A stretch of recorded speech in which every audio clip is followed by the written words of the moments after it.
دغه سترګې دې یو څو ورځې زما شي چې د مینې په خوبونو یې مړې کړم.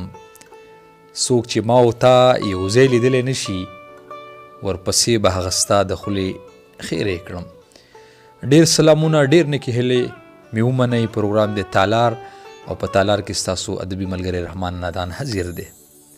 د یو ښه زلمي سره تکړه شاعر چې د پښتو ادب دپاره کار کوي، شعر لیکي، کوشش کوي او په دغه ګڼه شاعرۍ کې خپل یو مقام پیدا کړی، خپل مینوالې پیدا کړي، خپله لاره کوي. په شعر کې خپله لاره ده، د ولس غږ دی، چنارونه ستایي، ګودرونه ستایي او په دغه حجرو کې ناستی کړی دی. صادق حسان را سره موجود دی. د دې سره به خبرې اترې هم کوو او د دې دو شاعرۍ باندې به هم خبرې کوو، دونه به شعرونه ریکارډ کوو.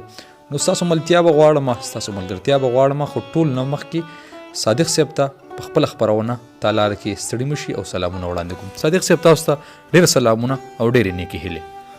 وعلیکم سلام. ډېره مننه رحمان نادان صاحب کور ودان چې زه مې د خپلې خپرونې جوګه وګڼلم او خوشحاله اوسئ. ډېره مننه. صادق صاحب ستاسو هم ډېره زیاته مننه. نن نه څو کاله وړاندې دغه ملګرو ته د یاده هم وي، موږ په دغه ښکته پېښور کې یو داسې خوشې ځای و، هلته ناست یو مرکه مو کړې وه. هغه مرکه خلکو ډېره زیاته خوښه کړې هم وه. که زه دا ووایم چې په سوشل میډیا باندې هغه وخت دغه مرکې دومره عامې نه وي څومره چې اوس عامې دي. خدای دې وکړي چې معیار پیدا شي، نور دې هم سیوا شي، خو چې معیار ورک نه شي. صادق صاحب دا راته ووایه چې بلا وخت وشو، هغه وخت کې هم تاسو شعر لیکله. لږ دغه ملګرو سره ځان معرفي کړئ چې نوم دې څه دی، تخلص دې څه دی او شاعري دې کوم وخت نه کوي، نو بیا وروسته دا نورې قصې کوو. مننه نادان صاحب. زما سید محمد نوم دی او په ادبي دنیا کې د صادق حسان په نوم پیژندګلوي لرم او تعلق مې دا مهال په کوزه پښتونخوا ټل سیمه کې اوسېږم او تعلق مې د ننګرهار سره دی. صحیح. او دا مې لنډه پیژندګلوي ده. تعلیمي زده کړې مې څومره دي، کړي دي که نه؟ تعلیمي زده کړې د نشت برابر دي، نه دي مې کړي. بیا هم شعر لیکئ، ډېره تعجب خبره نه ده. او بس دا د کتابونو برکت دی. کتابونه لولو، پښتو کتابونه لوستلی شم. کتابونو قصه شروع شوه.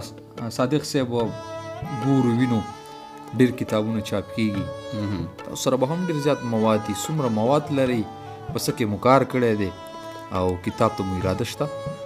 نادان صاحب کتاب ته مې اراده، شاعري را سره مواد را سره د 2 کتابو عمره شته دی او په دې کې غزل ډېر دي، نظمونه کم دي. او ماهی مې هم لیکلې ده، نظمونه مې هم لیکلي دي، کافیه بند او آزاد نظمونه او غزل کې مې کار ډېر کړی دی. صحیح. استاد لرئ که نه؟ استاد مو څوک شته؟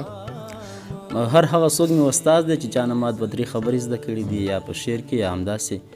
او داسې نوم نشم یادولی چې څوک ځانګړی استاد نه لرم، خو بس بلا ډېر دا کتابونه لولم او غونډو کې کینم، پاسېږم. ډېر تیری ملګري دي، یوه خبره مې ترې زده کړې هم ده، نو دا زما استادانو کې راځي او بس دا شی څه. صحیح. دا راته ووایه چې د کومې ټولنې غړی، کومې ټولنې سره بستئ او ځان یې غړی حسابوي؟ مننه. څه وخت مخکې داسې 2-3 کاله مخکې چې زه چا سره پاتې کېدم، هغه د پښتو ادبي چمن ټل یوه غونډه ده زموږ په ټل کې. صحیح. د هغې صدر ملک مقبول صاحب دی. صحیح. خو بیا ډېر وخت وشو، 2 کاله 3 کاله کېږي چې زه لا تر اوسه هغې غونډې سره نه یم ناست او داسې کومې غونډې سره فعل حال ناستې نه لرم. مخکې د ادبي چمن ټل سره زه غړی وم. داسې کومې غټې مشاعرې دي چې تاسو هلته وایي چې خواهش هم موله کړی چې یاره دغه مشاعره کې دې زه حصه واخلم، خپل شعر دې مینوالو ته ووایم، مشرانو ته؟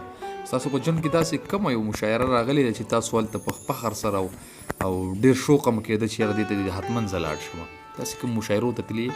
مشاعرو ته زه تللی یم، خو په خپله علاقه کې ډېر تللی یم. دوابې ته، انګو ته، کوهاټ ته راغلی یم، ټل کې سدې ته تللی یم، خو پېښور ته لا نه یم راغلی مشاعرو ته. خو شوق مې ډېر شوی دی چې زه لاړ شم، خو بس د څه مجبورۍ د وجې زه نه یم راغلی، پاتې شوی یم. صادق صاحب دا راته ووایه چې شاعري یو شانتې نه شوه، په دې کې خپله لار پیدا کول او مینوال پیدا کول دا څومره وخت لي او څومره سختیات لري؟ څه کول پکار دي چې هر صادق د خپل نوم پیدا کړي، نادان د خپل نوم پیدا کړي؟ دا ګرانه نه ده؟ نادان صاحب ډېره ګرانه ده. دا داسې سوال دی چې خپل هم ولا ډېر سوچ کیو دې شي ته که نه، بس چې غزل ولې هر سړی داسې دا څو لفظونه دي چې هماغو باندې کار کېږي او په خپله هم لګیا یو نو بس ډېره مشکله ده یاره. سلار به پیدا کوو چې یاره دا د یار سړی خپل لار پیدا کړي او ور سړی د خپل مینوال پیدا کړي. خو زه پښتو ژبه داسې دا خو ډېره چې ضروري که ده. لږه مینه ورسره وکړي نو ډېر خلک یې په هغه تا سره بیا ډېره مینه کوي. صادق صاحب دا راته ووایه چې کوم فنکار موسیقار ستاسو کلام ویلی دی او که نه شوق هم کېږي چې یاره زه د دې سړي باندې ووایم لکه تاسو یو شعر کې ویلي چې د باچاجي غږ په تاسو باندې ډېر ښه لګي نو داسې شوق لرئ؟ تر اوسه خو مې لا چا غزل نه ویلی دی او نه مې خپله چا ته لېږلی چې دا راته ووایه.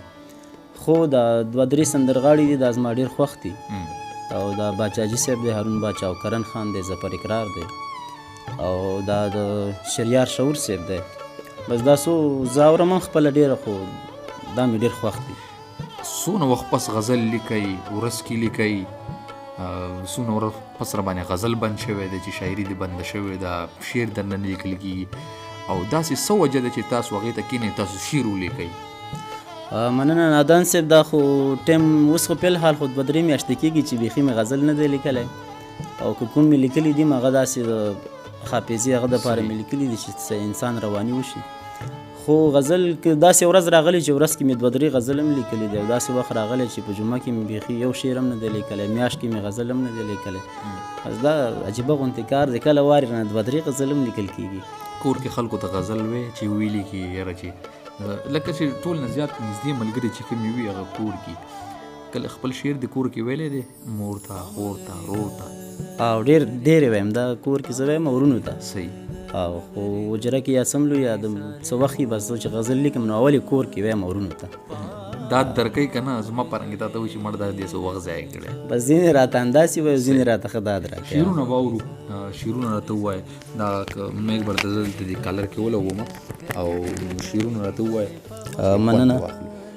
دا څو شعرونه دي د تاسو ته هم ډالۍ د تالار ټولو ملګرو ته ډالۍ وي، صالح نادان صاحب ته هم ډالۍ وي. موږ نه ریکارډینګ کوي. مننه یې کوو، خوشحاله دي اوس. دا داسې دی غزل دی نادان صاحب چې تیارو کې ورک یمه رڼا چرته ده. تیارو کې ورک یمه رڼا چرته ده، خدایه د دې دنیا ښکلا چرته ده. ډېر الله یار بیا ووایه. تیارو کې ورک یمه رڼا چرته ده، خدایه د دې دنیا ښکلا چرته ده.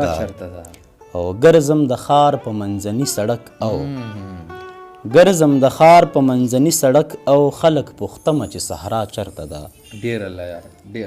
ګرځم د ښار په منځني سړک او خلک پوښتمه چې صحرا چرته ده. خطه زما وجود نه سا وباسي، خاطه زما وجود نه سا وباسي، خنو زما وجود کې سا چرته ده. بیا ووایه یار. مننه. خطه زما وجود نه سا وباسي، خنو زما وجود کې سا چرته ده. او ګناه ته وایم چې ثواب چرته دی. ګناه ته وایم چې ثواب چرته دی، ثواب ته وایم چې ګناه چرته ده. ډېر الله یار. ګناه ته وایم چې ثواب چرته دی، ثواب ته وایم چې ګناه چرته ده. او ما ورته دومره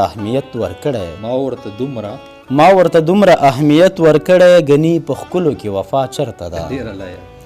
او چې په ډیوه باندې کوي تشدد هغه له خوف ډکه هوا چرته ده. او صادقه امن خو راغلی مګر خو سوله ورکه ده چې دا چرته ده. مننه. صادقه امن خو راغلی مګر خو سوله ورکه ده چې دا چرته ده. ډېر خوندور. ډېره مننه. داسې نور څو شعرونه چې زه ترې خوند واخلم او زموږ تنده پیلا ماته شي. مننه. دا د بل غزل څو شعرونه به درته ووایم. زما د مرګ یې اراده کړې ده، درد مې په ټول وجود قبضه کړې ده. او اوس په خوبونو کې ډارېږم زه، یوه سړي راته کیسه کړې ده. او صحرا خبره یې له دې خبرې پلار دې له ښار سره رشته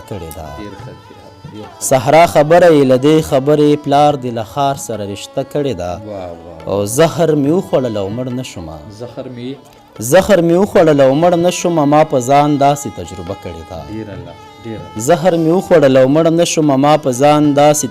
کړې ده. او نن راته کلکه غاړه مه راکوه، نن په ډومبي ځل ما